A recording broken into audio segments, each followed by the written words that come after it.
البدع والأهواء، أهل البدع العقائدية وأهل البدع السياسية.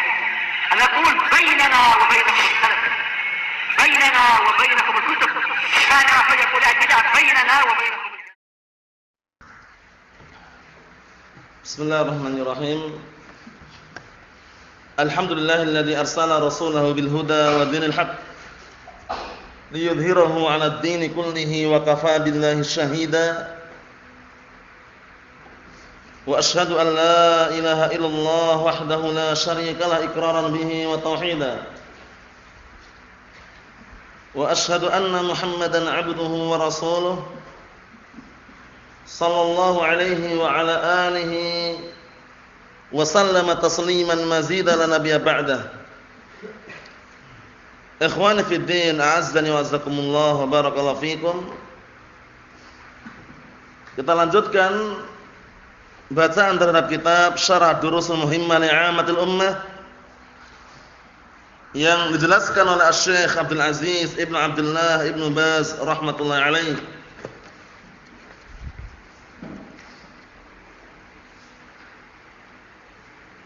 Sekarang kita masih berada di akhir-akhir pembahasan seputar perbuatan dosa yang kebanyakan manusia melalaikannya, dalam artian tidak peduli terhadapnya,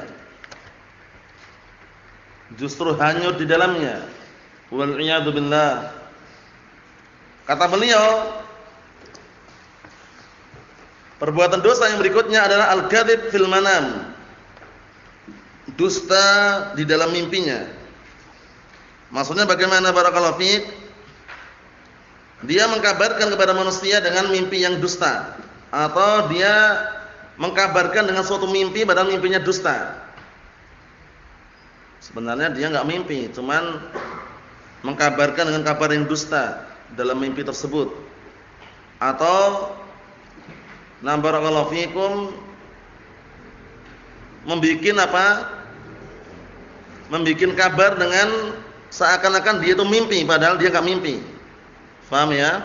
Itu juga termasuk perbuatan dosa. Sudah kita lewati hadisnya. Mimpi ada dua keadaan, mimpi buruk dan mimpi bagus atau baik. Kalau mimpi yang bagus, yang baik datang dari Allah Subhanahu wa taala, maka boleh diceritakan. Boleh dikabarkan. Kalau mimpi yang jelek, yang buruk, maka datang dari setan, enggak boleh kita mengkabarkan atau menceritakan ke orang lain.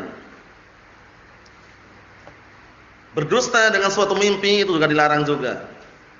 Lebih baik dia jujur. Karena biasanya digunakan atau orang berdusta dengan suatu mimpi adalah apa? Untuk membuat orang tertawa, bercanda atau semisalnya, tadi malam aku mimpi seperti ini padahal tidak mimpi. Allah musta'an, seperti itu. Kita lihat berikutnya. Perhatikan baik-baik. Al-julusu 'alal qabr. Duduk di atas kuburan haram. Duduk di atas kuburan juga haram. Tidak diperbolehkan. Sebagaimana perkataan Nabi kita Muhammad sallallahu alaihi wa ala alihi wasallam, la tusallu ilal qubur wa la tajlisu 'alaiha. La tusallu ilal qubur wa la tajlisu 'alaiha. Jangan kalian salat menghadap kuburan dan jangan kalian duduk di atasnya. Biasanya orang-orang bermudah-mudahan, apalagi orang-orang awam yang jauh dari ilmu, gotong royong, kerja bakti, membersihkan kuburan. Kalau sudah selesai mereka apa biasanya? Istirahat, makan-makan di situ, minum-minum di situ.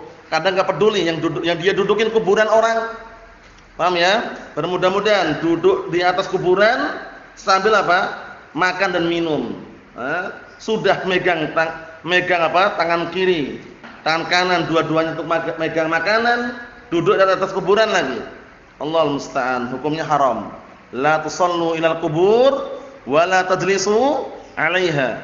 Jangan kalian salat menghadap kuburan dan jangan kalian apa? Duduk di atas kuburan.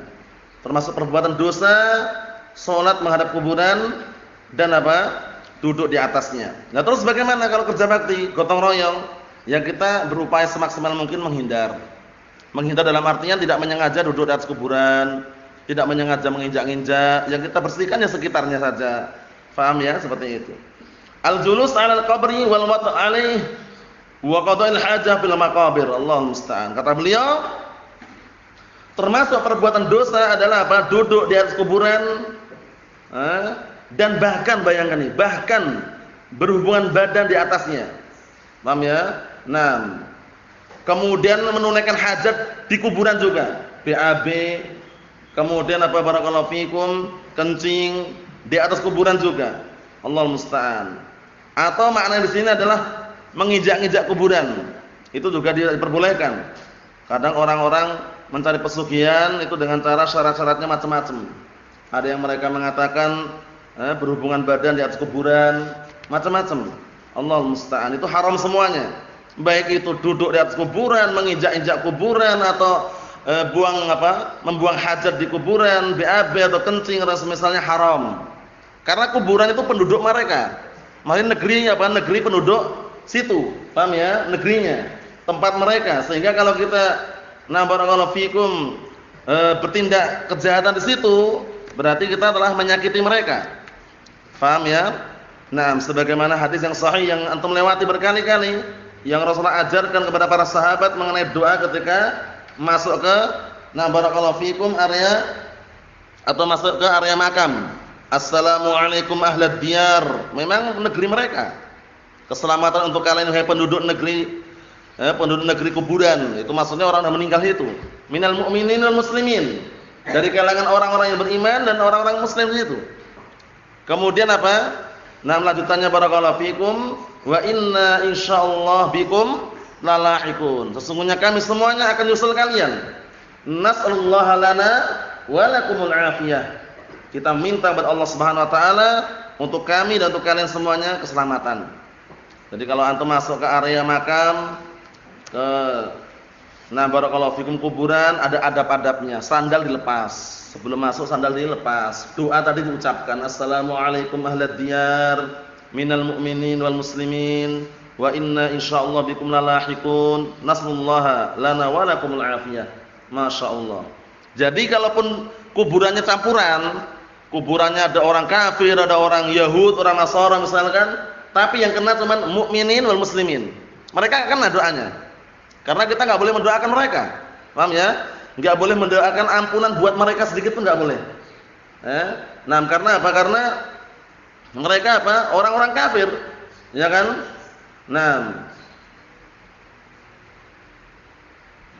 Sebagaimana perkataan Allah Subhanahu wa taala, apa ayatnya itu Abdurrahman?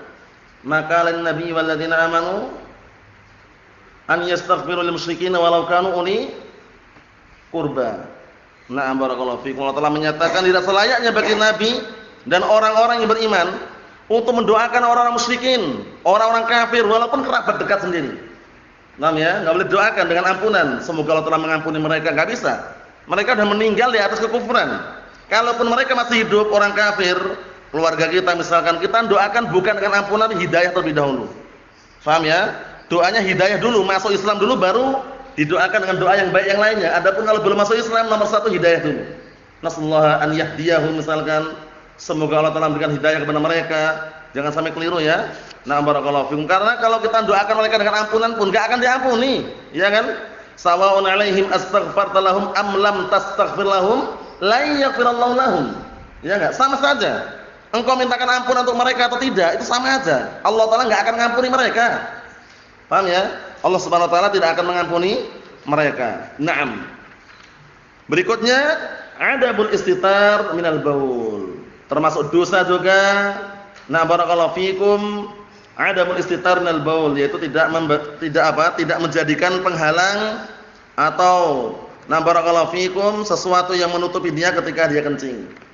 Maksudnya bagaimana? Dia kencing sembarangan, terbuka di tempat terbuka, orang bisa melihat dia. Paham ya? Tidak ada penghalangnya, tidak ada pembatasnya, tidak ada juga semacam barakallahu fikum tempat untuk dia aman dari pandangan manusia. Ya, seperti yang saksikan kadang antum jumpai kan sopir-sopir truk itu pinggir jalan langsung kencing, ya enggak? Sembarangan. Wa illa seharusnya bagaimana mencari tempat yang aman, mungkin di WC umum atau toilet umum, dia di situ. Melakukan qada'il hajah tertutup. Adapun kalau tidak ada sitar, tidak ada penutupnya barakallahu fikum, kemudian kencing atau BAB tidak diperkenankan karena khawatirnya nanti menampakkan aurat di mata orang. Berikutnya. At-tasammu' ila hadithi qaumin wa hum lahu karihun. Barakallahu fikum, yaitu memperdengarkan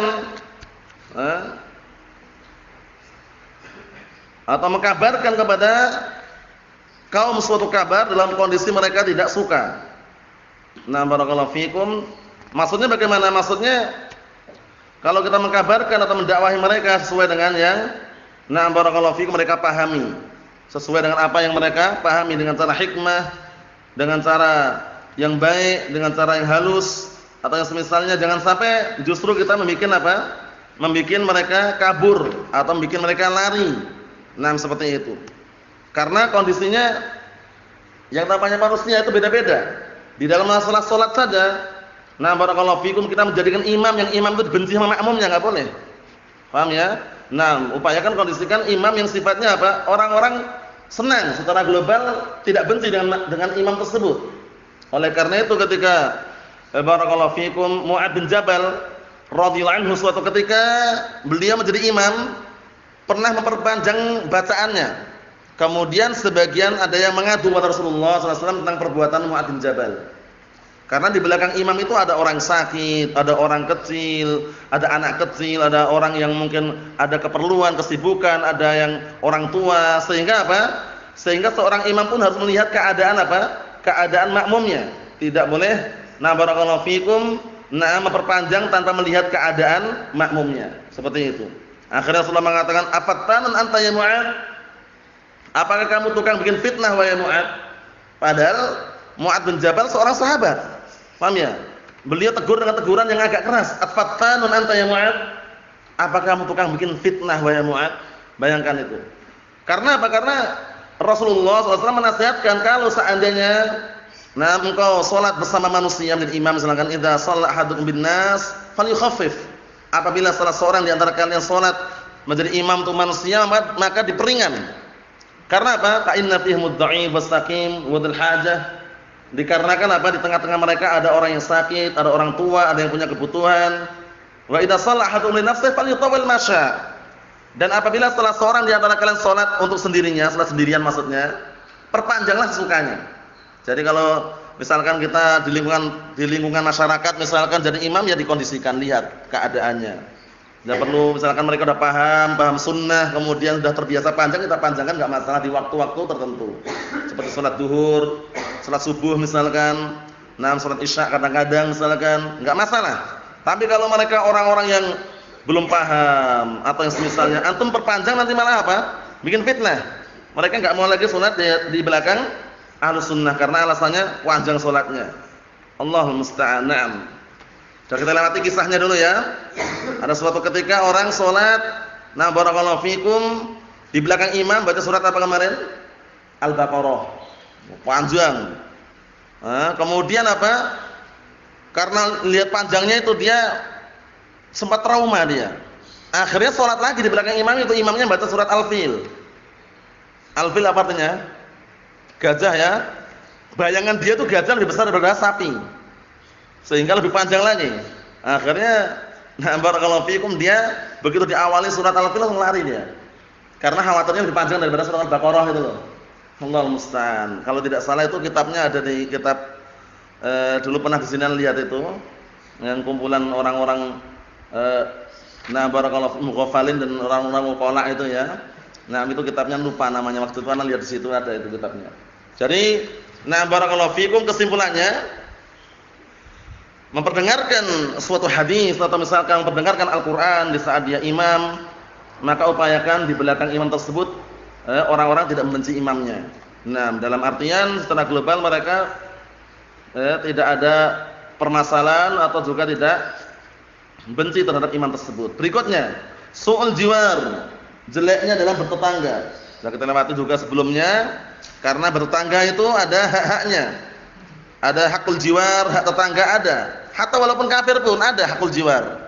Paham ya? hak tetangga. Kita enggak boleh menyakiti mereka, enggak boleh ganggu mereka, enggak boleh mengusik mereka. Nah, barakallahu fikum seperti itu. Bahkan ngasih makanan mereka boleh. Ya, dalam rangka ta'liful qulub, melunakkan hati mereka semoga senang dengan agama Islam. Dengan didoakan dengan apa? Agar mendapatkan hidayah. Sebagaimana perkataan Nabi kita Muhammad sallallahu alaihi wasallam, termasuk kesempurnaan keimanan salah seorang di antaranya apa? Memuliakan tetangganya. Man kana yu'minu billahi wal yawmil akhir falyukrim jarahu. Barang siapa yang beriman kepada Allah dan hari akhirat, maka hendaknya dia memuliakan tetangganya. Nah, barakallahu fiik. Jadi enggak boleh kita bertetanggaan dengan jelek, dalam artinya suka ganggu, suka mendolimi, mengambil haknya atau semisalnya, haram. Nah, bahkan sebutkan dalam hadis kalau memungkinkan memasak dengan suatu masakan diperbanyak kuahnya. Kemudian dikasih tetangganya walaupun hanya kuah tidak masalah. Antum bikin sop gitu ya, misalkan sop, mungkin ayamnya sekilo misalkan, sop kuahnya banyak, antum kasih kuahnya pun enggak masalah. Intinya apa? Menjalin hubungan tetangga tadi itu. Nah, barakallahu hakul jiwar jangan sampai terlupakan, barakallahu fi. Kalau misalkan dikasih sedikit ikan ayamnya gimana, Pak? Boleh enggak? Masak ayam itu, kemudian kuahnya banyak, dibagi ke tetangganya, kuah aja atau ayamnya juga dikasih? Ya enggak masalah dua-duanya. Kuahnya aja pun enggak ada larangan. Intinya kan tetangga itu apa? Biar ikut merasakan gitu ya. Nah, barakallahu fikum seperti itu. Berikutnya, al-mudharah fil wasiyah. Nah, barakallahu fik, mensalahgunakan dalam hal wasiat. Maksudnya bagaimana? Wasiat hukum asalnya wajib tunaikan, wajib dikerjakan. Tapi kalau dia menyalahgunakan, tidak mengerjakan wasiat yang diwasiatkan, manakala wasiat itu baik, haram hukumnya. Paham ya? Kadangkala orang yang meninggal dunia mewasiatkan agar tanahnya, nah barakallahu fikum, digunakan untuk bangun masjid atau digunakan untuk bangun pondok pesantren Ahlus Sunnah misalkan. Itu amanahnya, itu wasiatnya di awal ketika apa? Si pemilik tanah tersebut, nah barakallahu fikum, hendak meninggal dunia. Ternyata disalahgunakan sama dia. Paham ya? Malah dijual tanahnya, uangnya dimanfaatkan untuk pribadi misalkan. Itu juga termasuk melanggar. Karena wasiat hukum asalnya tunaikan, wajib tunaikan ya. Nah barakallahu fikum, kalau wasiatnya kebaikan. Kalau wasiatnya haram, haram ditunaikan. Aku wasiatkan nanti kalau bapak meninggal, tolong bapak dikebumikan di balik rumah. Jadi di belakang rumah. Paham ya? Situ ada tanah sekian kali sekian, tolong bapak dikubur situ. Paham ya? Kalau wasiat seperti itu jangan diturutin. Kenapa? Karena bukan makam di situ, bukan pemakaman. Dikhawatirkan suatu ketika justru apa? Terinjak-injak, enggak terurusi. Paham ya? Nah, barakallahu fikum, akhirnya malah nanti generasi berikutnya dikhawatirkan jadi apa? Ladang kesyirikan atau yang semisalnya. Iya, jangan diturutin. Kalau wasiatnya seperti itu. Atau contoh yang lain. Nanti kalau bapak meninggal tak wasiatkan, tolong jangan lupa ya tahlilan. Setelah aku meninggal tahlilan 3 hari, 7 hari, ratusan hari, kemudian sampai ketika 1000 hari misalkan. Wasiat yang enggak perlu ditunaikan itu haram. Karena wasiat maksiat. Nah, wasiat yang di dalamnya mengandung unsur maksiat. Berikutnya al-la'bu bin nard. Bin nardi wa hiya lu'batun dzatu sunduqin wa hijarah. Ini perhatikan, ini banyak orang yang terkadang lalai, sampai lingkungan pondok pun kemasukan seperti ini juga, hati-hati. Apa itu? Main dadu. Haram main dadu. Ini kan. Paham ya? Bermain dadu yaitu permainan yang memiliki sunduk semacam kotak, hijarah kayak batu kecil. Kalau zaman sekarang udah enggak pakai batu lagi, kayak kotak itu ada titik-titiknya itu. Nah, barakallahu fikum. Kemudian juga ada semacam barakallahu fikum fis sayn tu'tamad 'alal haddi. Maksudnya nanti ada di situ semacam barakallahu fikum kotak atau lembaran yang jadikan sandaran untuk bagian dia. Paham ya? Ya seperti permainan yang antum saksikan, dadu yang sekarang digunakan orang judi juga bisa. Walaupun terkadang ada permainan anak-anaknya ya, itu dihindari. Permainan dadu haram. Paham ya? Kalaupun antum bukan dadu asli pun, antum menggunakan apa contohnya itu barakallahu fiik. Kelereng misalkan dikasih titik-titik pakai tip X misalkan, masuk juga. Paham ya? Tapi biasanya dadu itu kotak ya. Kotak itu kemudian di apa pakai kayak ada kotak lagi masukkan dalam sunduk kayak kotak itu, kemudian barakallahu fikum dikocak-kocak itu ya, hindari. Itu haram hukumnya. Karena apa? Ilahnya kenapa haram? Bisa jadi ladang judi. Antum lihat, kalau bahasa Jawa istilahnya apa? Otok ya. Permainan otok itu, dadu itu biasanya banyak mereka permainkan itu. Taruhan nanti. Ada kotaknya gini, lembaran gini. Nanti siapa bayar berapa, kemudian sama dia di kotak gini. Nah, itu nanti dibuka, perjudian haram walaupun pakai dadu. Ternyata apa? Ada larangannya di sini. Berikutnya, la'nul mu'min wa la'nu man la yastahiqul la'n. Melaknat seorang mukmin dan melaknat orang yang tidak berhak untuk mendapatkan laknat. Karena apa kok ini haram? Karena kembali kepada orang yang melaknat kalau tidak benar. Paham ya? Kamu mal'un, kamu terlaknat kamu. Nah, kalau orangnya enggak berhak mendapatkan laknat, kembali ke orang yang melaknat tadi. Karena bahaya sekali. Allah melaknatmu, bahaya sekali. Kenapa bahaya? Karena kalau laknat, doa laknat, Allah melaknatmu, kalau ternyata dia enggak berhak untuk mendapatkan laknat, dia orang yang melaknat tadi kena. Sedangkan laknat dari Allah Taala apa maknanya kemarin? Laknat dari Allah Subhanahu wa taala apa maknanya kemarin? Diusir dan dijauhkan dari rahmat Allah Taala. Ngeri. Nah, jadi melaknat orang hati-hati, apalagi orang mukmin dilaknat. Rasulullah SAW mengatakan dalam hadis yang sahih, karena laknat termasuk mencaci maki, menghina. Sibabul muslimi fusuqun wa qitaluhu kufrun. Mencaci maki, menghina orang muslim itu adalah kefasikan, membunuhnya adalah kekufuran. Hindari ya melaknat saudaranya kalau ternyata tidak sesuai dengan apa yang ada pada dirinya, kembali ke orang yang melaknat tadi itu. Allah musta'an. Kemudian niyahah berikutnya. An-niyahah itu meratapi mayit. Paham ya? Nah, barakallahu fikum, dah meninggal dunia, mungkin ada dari keluarganya atau anaknya, dia enggak terima dia. Teriak-teriak, jerit-jerit, nangis. Paham ya? Nangisnya luar biasa, teriak-teriak dia, sampai mukul-mukul wajah, nyobek-nyobek saku, mecah piring, mecah gelas misalkan, itu dia haramkan niyahah seperti itu. Itu termasuk perilaku jahiliyah. Paham ya? Setiap orang pasti sedih ditinggal orang yang dia cintai, yang dia senangi, misalkan keluarganya, bapaknya atau ibunya atau anaknya. Tapi jangan berlebihan. Paham ya? Kalau niyahah sampai berlebihan, menangis, teriak-teriak, jerit-jerit, sampai nyobek-nyobek saku, mukul-mukul wajah, itu nanti masuk dalam kategori niyahah jahiliyah. Haram. Sedih enggak masalah, sedih boleh. Sesuai dengan batas wajarnya. Nangis boleh enggak ada larangan. Tapi jangan berlebihan. Seperti Rasulullah SAW ketika waktu itu putra beliau Ibrahim meninggal. Nah, beliau sedih waktu itu. Paham ya? Beliau sedih dan beliau sempat mengatakan, "Nah, barakallahu fihi Ibrahim, sesungguhnya aku berdisah kepadamu." Sangat sedih. Maksudnya apa? Nah, sedih itu wajar. Tabiat manusia ditinggal orang yang dia cintai, yang dia senangi, itu sedih wajar. Sedih, nangis enggak masalah. Tapi kalau berlebihan haram. Sebutkan dalam hadis sampai nyobek-nyobek saku, ya kan? Mukul-mukul wajah, haram.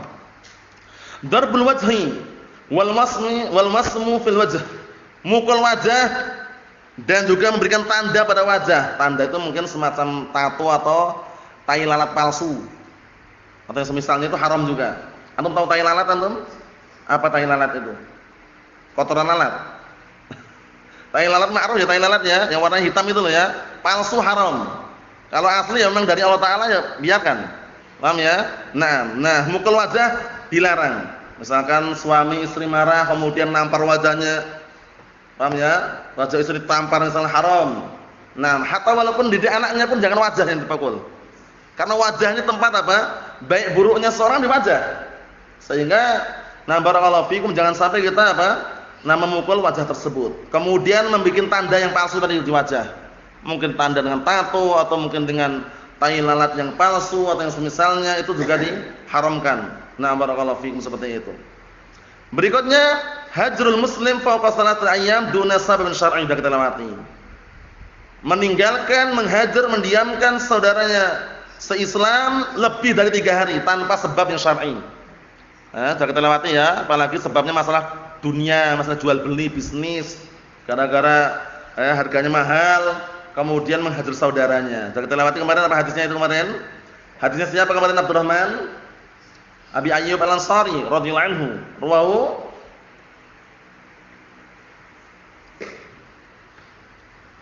Rawahu siapa kemarin Hasan? Rawahu siapa?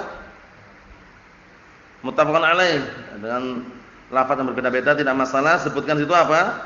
La yahillu li rajulin an yahjura akhahu fawqa salasati layalin. yaltaqiyan fa yuridu hadza wa yuridu hadza wa khairuhuma alladhi yabda'u bis salam. Tidak halal bagi seorang mendiamkan, membiarkan atau meninggalkan tidak mengajak bicara saudaranya lebih dari 3 hari. Dua orang bertemu, yang satunya berpaling, satunya berpaling juga, saling berpaling. La salam wala kalam. La salam wala kalam. Paham ya? Yang lebih baik di antara keduanya apa? Yang mengawali dengan salam, assalamualaikum. Itu yang paling bagus sudah. Perkara dia menjawab urusan dia. Karena menjawab salam hukumnya apa? Wajib. Mengawali salam adalah sunnah. Jadi perlu diperhatikan ya, perkara dunia jangan sampai ada tingkatan sampai menghajar, mendiamkan saudaranya, la salam wala kalam, jangan. Adapun perkara masalah barakallahu fikum din agama, kemarin sudah kita lewati dalam kitab Al-Ishriniyat, bahkan sampai hari kiamat. Sampai dia menampakkan taubatnya dan tidak mengulangi kembali. Nah, kisahnya banyak kisahnya ya. Kisahnya siapa? Abdullah bin Mughaffal ketika nasihati orang suruh jangan mainan ketapel, ngeyel dia. Rasulullah itu melarang main ketapel. Dia malah main lagi dia. Sampai Abdullah bin Mughaffal mengatakan, "Wallahi la ukallimuka abada." Demi Allah aku enggak akan ngajak bicara kamu selama-lamanya. Dihajar sama dia. Karena Rasulullah melarang, dia nekat itu loh. Syariat agama. Nah, kemudian kisahnya siapa lagi? Yang barakallahu fikum dihajar kurang lebihnya 50 hari karena tidak ikut perang Tabuk. Kisahnya siapa? Barakallahu fik Handalah. Ka'b bin Malik. Paham ya? Karena masalahnya masalah agama. Adapun masalah dunia barakallahu fik kondisikan. Kalaupun ada permasalahan bisa dikelirkan secara musyawarah, dimusyawarahkan. Adapun saling diam-diaman, la salam wala kalam, sampai berbulan-bulan dikondisikan. Jangan lebih dari 3 hari. Wa min dzalika al-kibr wal ghurur. Naam, wal ujub wal khuyala, termasuk dosa-dosa juga adalah kibr, sombong. Nah, barakallahu fiik. Kemudian tertipu dengan dirinya. Kemudian bangga terhadap dirinya. Kemudian congkak, sama-sama mirip itu ya. Mirip semuanya itu haram. Kibr jelas dalilnya. Hadisnya Abdullah bin Mas'ud riwayat Muslim, la yadkhulul jannata man kana fi qalbihi mithqala dzarrah min kibr. Tidak masuk surga orang yang di dalam hatinya ada sekecil barakallahu fikum kesombongan. Sekecil biji sawi atau yang semisalnya kesombongan yang ada pada barakallahu fikum dadar seorang itu sebagai penghalang masuk surga. Kemudian segenap sahabat mereka mengatakan, "Ya Rasulullah, innar rajula yuhibbu an yakuna thawbuhu hasanan wa na'luhu hasanah." Ya Rasulullah, ini ada orang, karena Rasulullah mengatakan tadi tidak masuk surga orang yang sombong. Akhirnya segenap para sahabat memandang sombong itu dikirain pakaiannya bagus, sandalnya bagus. Bertanya, "Wahai Rasulullah, ini ada orang, dia senang kalau pakaiannya bagus, sandalnya bagus." Akhirnya apa kata Rasulullah sallallahu alaihi wasallam? "Innallaha jamilun yuhibbul jamal." Ingat-ingat ya, jangan keliru bacanya ya. Ini tak ulang-ulang karena biasanya kalau orang belum terbiasa bacanya innallaha jamilun yuhibbul jamal, itu pendek. Namanya padahal pendek artinya lain nanti ya. Nah, tapi yuhibbul jamal. Sesungguhnya Allah Ta'ala indah dan menyukai keindahan. Kalau antum baca pendek, innallaha jamilun yuhibbul jamal, nanti apa artinya? Sesungguhnya Allah Ta'ala itu indah dan mencintai unta. Kalau jamalan pendek gitu. Jadi kondisikan. Anda dulu pernah dengar soalnya. Pernah dengar dibaca pendek, innallaha jamilun yuhibbul jamal. Dia masih selamat karena artinya benar dia. Allah Ta'ala mencintai apa? Allah Ta'ala itu indah dan menyukai keindahan. Artinya benar tapi bacanya keliru. Ya, kalau misalkan dia mungkin enggak paham artinya juga ngartikannya onta itu nanti. Paham ya? Jadi panjang. Innallaha jamilun yuhibbul jamal. Dibantah, dijelaskan oleh Rasulullah SAW, sesungguhnya Allah Ta'ala itu indah, menyukai keindahan. Jadi orang berpenampilan rapi, bagus, bersih, bajunya rapi, bersih, sandalnya juga rapi, bersih. Itu bukan kesombongan. Itu justru apa? Keindahannya Allah Ta'ala mencintainya. Paham ya? Sampai-sampai Allah Ta'ala mengatakan, "Khudhu zinatakum 'inda kulli masjidin." Ambillah pakaian indah kalian ketika setiap kali mau salat atau menghadiri masjid. Kemudian juga Allah Ta'ala mengatakan, "Qul man harrama zinatallahi allati akhraja li ibadihi." Katakanlah, siapa yang mengharamkan perhiasan Allah Subhanahu wa taala yang Allah Ta'ala keluarkan untuk hamba-hambanya? Enggak ada yang mengharamkan. Jadi berpenampilan baik, bagus, rapi, bersih itu dianjurkan. Paham ya? Innallaha thayyibun la yaqbalu illa thayyiban. Sesungguhnya Allah Ta'ala itu baik dan tidaklah menerima kecuali yang baik. Dijelaskan di akhir hadis ternyata apa? kesombongan itu? Al-kibru batarul haqqi wa ghamtun nas itu. Jangan sampai salah paham. Karena banyak orang kadang menggunakan lafaz ini antum sombong. Antum sombong katanya. Sombong yang mana dulu? Paham ya? Nah, sombong itu maknanya apa ini? Al-kibr, sombong yang hakiki maknanya ini.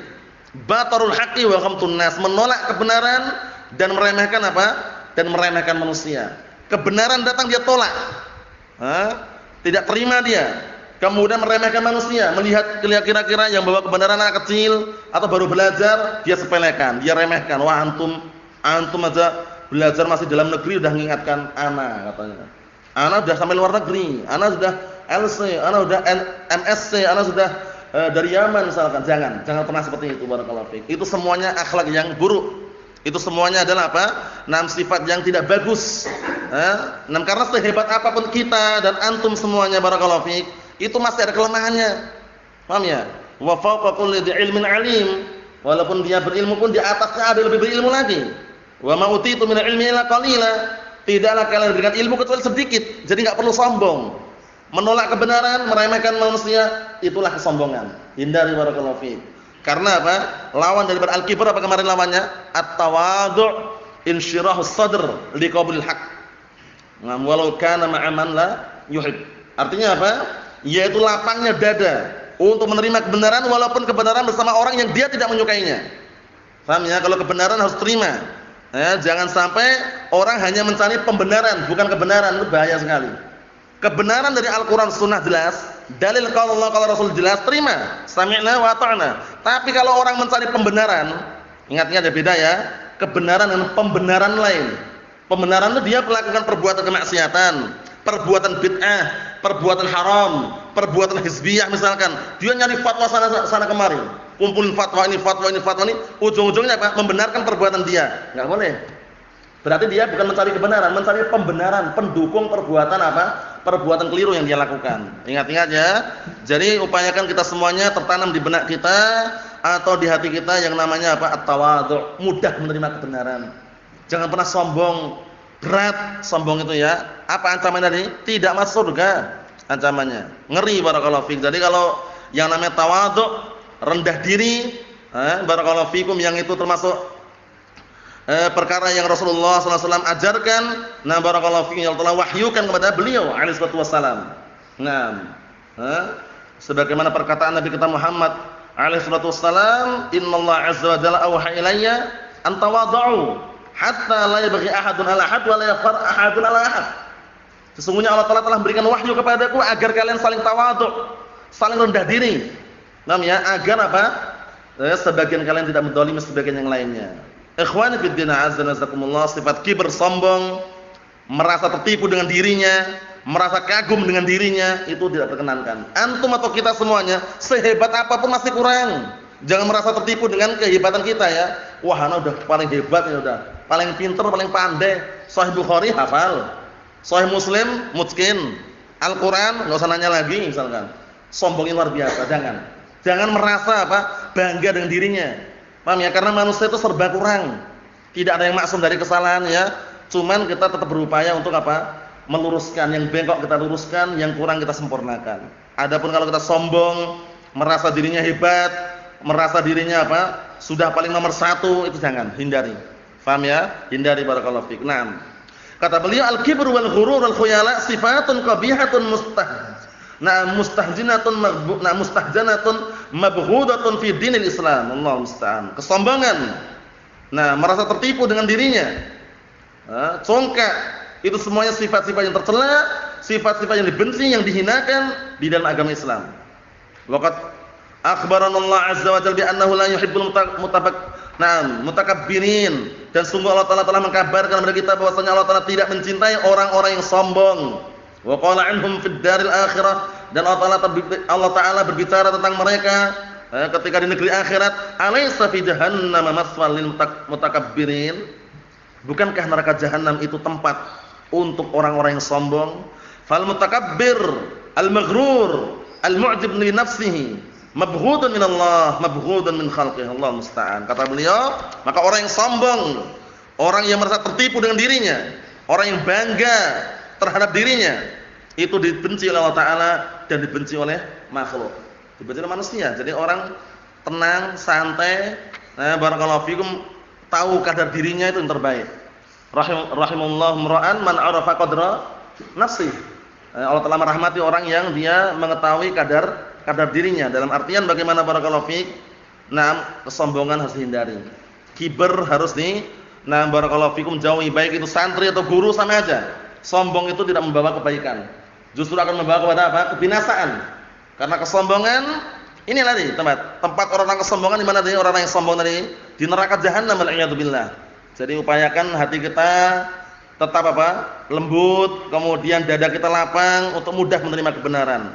Dan satu poin yang perlu diperhatikan, dimanapun kebatilan atau kejahatan atau kedzaliman atau kesesatan, kalau orang sudah terjatuh di dalamnya, kemudian ada peringatan, ada yang nasihati, ini haram, ini bid'ah, ini hizbiyah, ini tidak boleh, kok dia nekat terus melakukan perkara kesesatan tadi itu, terus melakukan perkara bid'ah tadi itu dengan mencari pembenaran yang ada, biasanya terjatuh dalam kebid'ahan yang lain.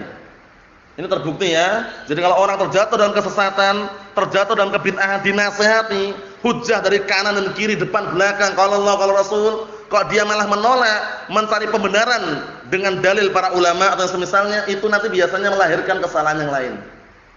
Dan terbukti, Allah musta'an. Dikondisikan ya. Jadi kalau sudah tahu itu kebenaran, sami'na wa ta'na. Kalau tahu itu adalah kesalahan, penyimpangan, segera dikondisikan, hindari. Jangan sampai sombong, menolak kebenaran dan meremehkan manusia. Allah alam shawab, ini yang akan sampaikan. Ada pun yang berikutnya insyaallah taala pembahasan yang baru. Kita tunda pada pertemuan yang akan datang, yaitu seputar al-janazah, mulai dari barakallahu fikum bagaimana penyelenggaraan janazah sampai memakamkan atau yang semisalnya. Nasallahu as-salamata wal afiyah walhamdulillahirabbil alamin.